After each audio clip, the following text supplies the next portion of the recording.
Okay. Ito yung perfect example na mali yung ginagawa. Iiwan nyo naka-handbrake, naka sa baba, yung neutral. So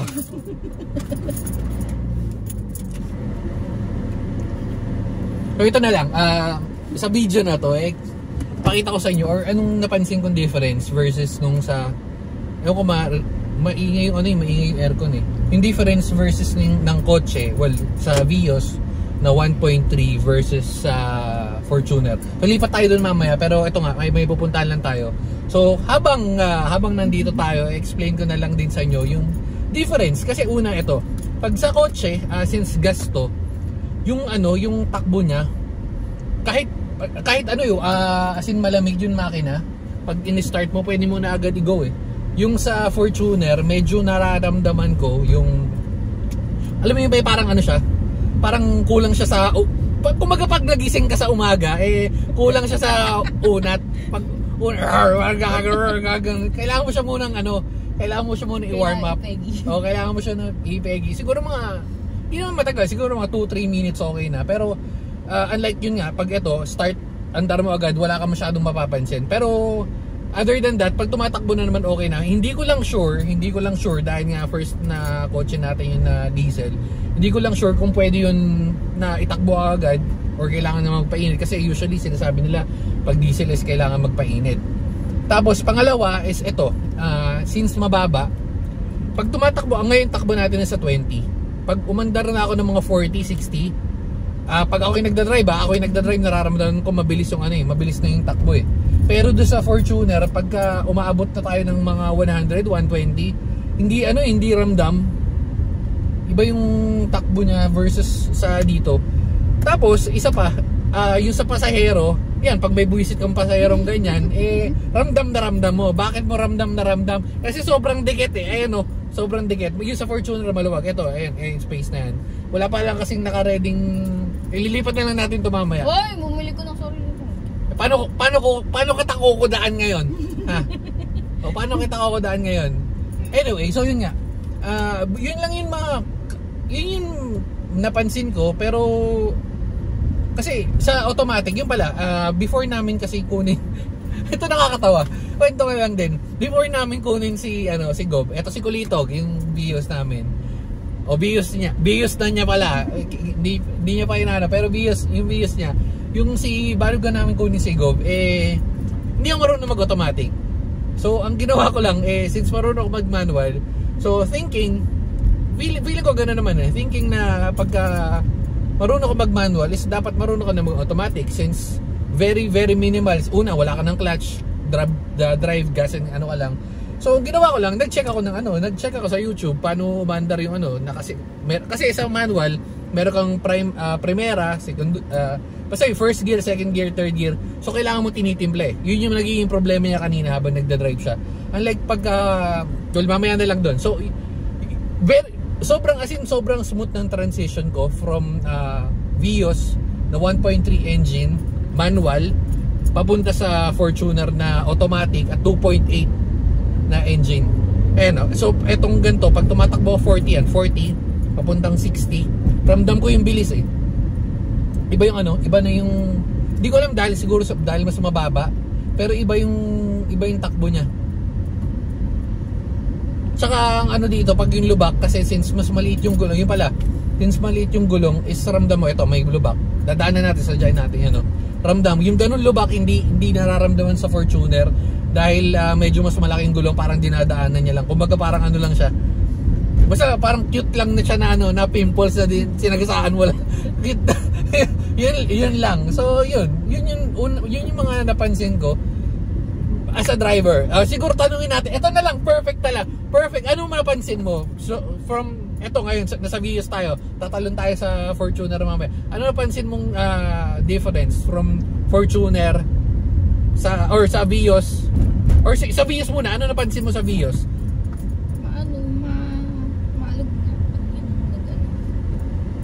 Pag may lubak, ramdam yung tugtog, ganon. Tapos yun din yun naman sinabi mo Ganda. Ang ganda niyang kasama sa sa video. Ang dami niyang nadadagdag sa na pwede niyong pulutan ng aral. Ito, yung sa Vios, yung etong sa driver side kasi di naman ako nakakapag sa pasahero. Sa driver side, ang luwag nun. Medyo hindi naman masikip. Itong pwesto ko ngayon, hindi naman siya masikip. Malaki yung legroom nung sa Fortuner. Oo nga, malaki, pero sinasabi ko, hindi naman masikip tong pwesto ng ko ngayon, ng yung paa ko ngayon, yung legroom, hindi naman siya masikip, sakto lang, pero sa Fortuner sobrang luwag. Ito pa isa, sa yung headroom, ito naman yung taas. Mas mababa, siguro mga half inch, mas mababa to ng onte kumpara doon sa Fortuner. Saka ito kasi pagka nagda-drive ka dito, hindi mo nakikita yung hood. Depende siguro kung aangat mo, pero sa akin yan, hindi ako nakaganyan mag-drive. Pag nakaangat ako, kita ko na yung hood. Pero since sa akin nakaganyan ako, mas kita ko lang yung muso. So yan. Medyo madugas yung dun sa Fortuner kasi since nakaangat ka nga. Wait lang, liko muna tayo. Since nakaangat ka nga, mas kita mo yung dadaanan mo. Tapos kung feeling mo malapit na, medyo malayo pa rin kasi dahil doon sa hood na panguso. Yan. Yung mga kadalasan ko yung mga usual ko napansin. Ito pala, ito matindi. Kay Kulitog, sa Vios, kay Kulitog, hindi ako nakaranas ng moist. Hindi ko alam dahil sa technology yata or kasi 9 years ago pa to Yung sa Fortuner, ang dami mong pinagpipindot, may rear vent, meron sa front, tapos may automatic na although sa sa mga SUV ang sinasabi nila is Fortuner is medyo parang outdated na yung outdated na yung mga nakalagay, mga kung ano-ano, pero para sa akin okay pa rin Yan, so ito nga nagbo-moist siya paglamig, pero tsaka ako na-explain dun sa video na sa paglipat natin sa Fortuner. Pero dito sa Vios hindi ako nakaranas ng ganun. Vios E 1.3 engine. So, smooth pa rin. Actually, balik ko na lang kaya si Igob sa palagay niya.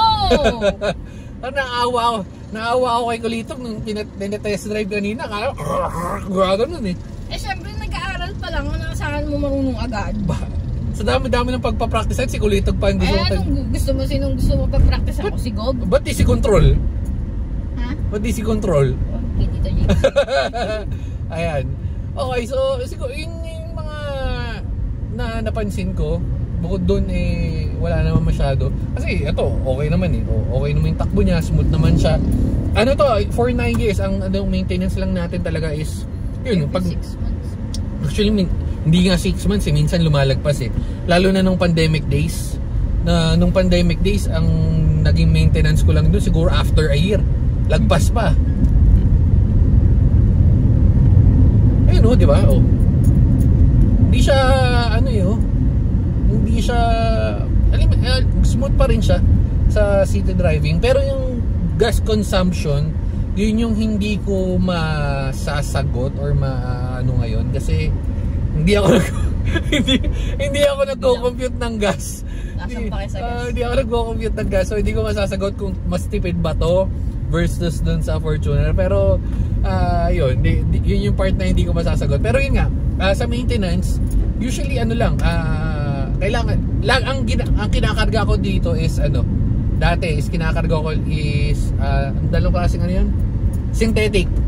Every 6 months synthetic dapat, pero minsan lumalagpas, maging 7 months, 8 months. Pero yun, nakikita na video ko yun, alam ko Tapos yun nga, pag may palit, pinapapalit na natin. Dapat ang kasa ko pala nito, ang pagkakatanda ko, first and second, di ba? Yung libre lang. Yung libre. Hindi, may bayad na rin yun Wala. Talaga ba? Yung una libre, tapos yung pangalawa parang 5,000 yung binayaran mo, tapos ang mahal na nun. Hindi ko matandaan. Tapos yung pangatlo, pinutan ka ng 12,000, tapos ayaw mo na. Yun. Siguro nga ganun. So ang nangyari, ayun, yun lang talaga yung pinakakasa nun. ang kasa nito is, alam ko, tanda ko, dalawa lang talaga. Kasi nga, nung mga panahon na yun, isipin nyo, 9 years ago, yung 5,000, Diyos ko, hindi ko na alam kung saan ko pupulutin. So kaya nga nung, kasi ang PMS nito is, syempre, yung 1,000, 1,000, 5,000, and then 10,000. So yung nakutan na ako ng 10,000 at umabot na ng 12,000 something plus. Sabi ko shit, may mga ganito pala yung sa kotse. Lalo na kung bibili ka ng bagong kotse, di ba? Hindi mo naman alam na, akala mo pag bibili ka ng kotse, yun na yun eh. Hindi siya ganoon. Pag bumili ka ng kotse, meron kang, syempre, ayun nga, may mga maintenance. Pero suggest ko, kasi sinasabi nila, eto na based na lang sa mga comments na naririnig natin, kasi ever since fully synthetic yung pinapalagay ko, sinasabi nila, since nagpapa-change ka rin naman ng 6 months, okay na yung hindi synthetic. So yung takbo kasi hindi ko ma-compare kasi halos lahat ng kakilala ko fully synthetic din yung gamit. So hindi ko naman sinasabi na pangit yung hindi fully synthetic kasi hindi ko ma-explain at hindi ko naman ma-test dahil yun nga, wala akong kakilalang may ganun. Pero going back, for the record, naka fully synthetic si Kulitog at wala naman, yun nga, maganda nun, wala naman ako naging issue sa kanya at kita nyo, smooth pa rin takbo niya. Walang tak-tak, yung nagpa-practice siya nung mag-drive dun sa kinuha niyang driver instructor, sabi, smooth naman yung si Kulitog, ayun, di ba? Ano ba nga daw, super ganda pa daw? Yung sinabi niya yun for the time being. Oy! Hindi natin sure sa mga susunod na mga pero hindi, ayun nga, natakbo natin, ayun nga, ang ganda pa nga, ang ganda naman talaga ng takbo. Yung natakbo na natin sa Baguio, sa Pampanga, Nueva Ecija. Oh? Yung kay Ekim. Yun, Nueva Ecija. Tapos saan pa ba? Sa mga lalayo. Actually, sa mga beach na may mga alikabok, saan yun? Batangas. Malalayo rin. Road trip din natin to eh. Medyo nagpahinga lang nga siya nung pandemic kasi nga, ano gagawin mo, di ba? Wala ka naman pupuntahan. Pero yung prior pandemic at saka after pandemic is talagang batak to. Siguro ang medyo ano na lang sa kanya ngayon, yung dahil low battery ka na, medyo tatapusin na natin. Siguro ang masasabi ko na lang ngayon, ang medyo ramdam ko na may pinagbago siya is yun sa brake. Hindi ko pa pinacheck ko na yun. Ang nangyari kasi is nagpapalit lang ako ng brake pads. Tapos bukod doon sa brake pads, may pinalitan pa sila. Yun, naging mas maganda na siya. Kasi dati, pag ito, halimbawa, tumatakbo ako ng 80. Di ba? Pag tumatakbo ako ng 80, pag nasa S-Lex, Cavitex or what, pag magbe-brake ako ganyan, mararamdaman tok, tok, tok, tok, tok, LOB. Tok, tok, tok. Paano gawa ganun? Tok, tok, tok, tok, tok, tok, tok, tok. Pero nung nagpapalit ako nun, hindi ko na siya na-feel or naririnig na tumutunog.